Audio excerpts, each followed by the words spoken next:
Assalamualaikum warahmatullahi wabarakatuh. Kami dari kelompok 2 akan menjelaskan tentang kemampuan menjelaskan dinamika kelompok. Masing-masing dari kami akan memaparkan materi. Pertama, pengertian dinamika.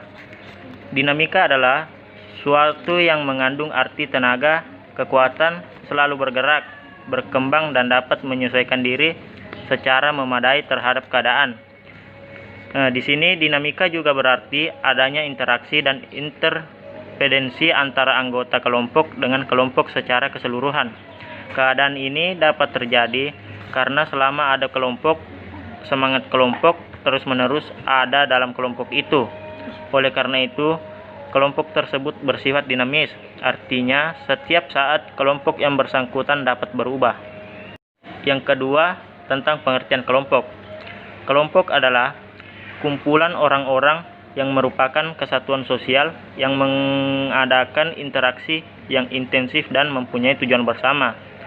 Dalam kelompok juga merupakan suatu unit yang terdapat beberapa individu yang mempunyai kemampuan untuk berbuat dengan kesatuannya, dengan cara dan dasar kesatuan persepsi. Interaksi atau anggota kelompok dapat menimbulkan kerjasama apabila masing-masing kelompok mengerti akan tujuan yang dibebankan di dalam kelompok tersebut, adanya saling menghormati di antara anggota-anggotanya, kemudian adanya saling menghargai pendapat orang lain, serta adanya saling keterbukaan, toleransi, dan kejujuran di antara kelompok. Jadi selanjutnya saya akan melanjutkan materi dari teman saya, yaitu pengertian dinamika kelompok. Jadi dinamika kelompok ini merupakan suatu kelompok yang terdiri dari 2 atau lebih individu yang memiliki hubungan psikologi secara jelas antara anggota satu dengan yang lainnya, yang dapat berlangsung dalam situasi yang dialami secara bersama. Jadi dinamika kelompok ini bisa juga diartikan sebagai konsep yang menggambarkan proses kelompok yang selalu bergerak, berkembang dan dapat menyesuaikan diri dengan keadaan yang selalu berubah-berubah. Jadi dalam kelompok ini bisa juga berubah-berubah dengan mengikuti perkembangan zaman. Contohnya dalam sebuah organisasi atau perusahaan yang dulunya masih menggunakan alat-alat manual, sekarang dengan mengikuti zaman yang serba teknologi canggih, jadi mereka menyesuaikan diri. Kemudian dipandang dari sudut hubungannya dengan organisasi, maka kelompok dapat dibedakan ke dalam 2 kategori, yaitu kelompok formal dan kelompok informal. Yang pertama, kelompok formal, yaitu kelompok yang terbentuk dan berlangsung berdasarkan ketentuan formal atau resmi, seperti struktur organisasi dan penugasan-penugasan organisasi. Yang kedua, kelompok informal, kebalikan dari kelompok formal, yang tidak terstruktur dan tak ditentukan oleh organisasi. Selanjutnya, pengertian tim kerja. Tim kerja adalah kelompok yang usaha-usaha individualnya menghasilkan kinerja lebih tinggi daripada jumlah masukan individual.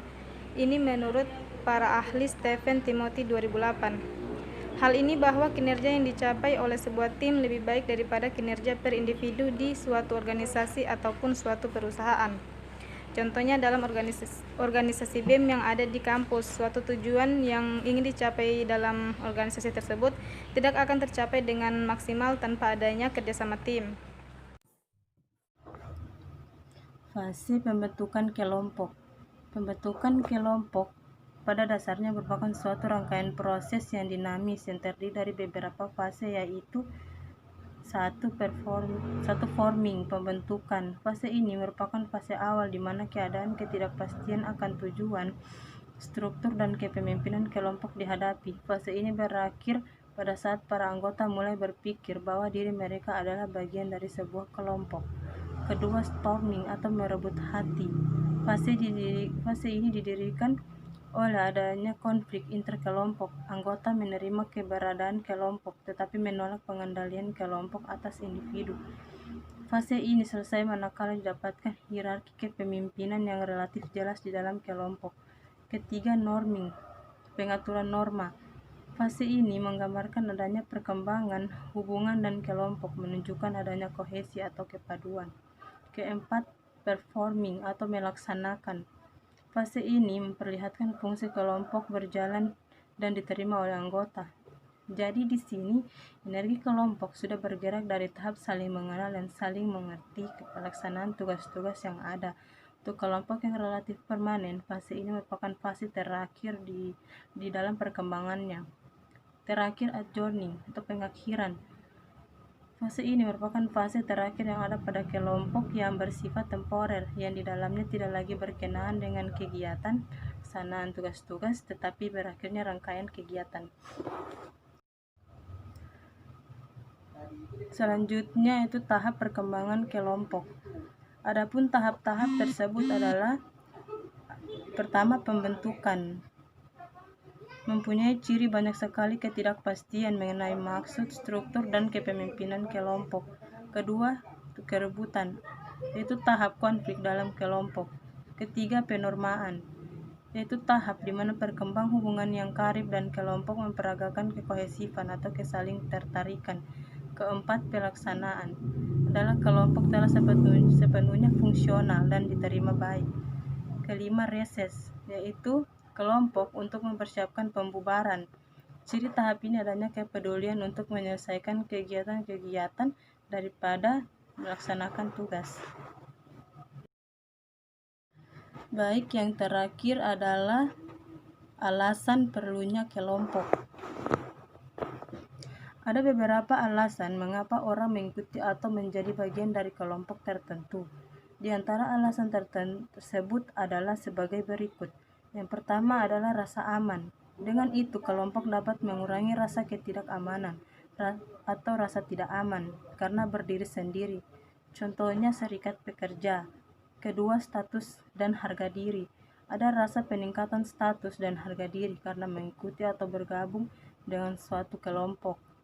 Contohnya misalnya menjadi anggota klub eksklusif.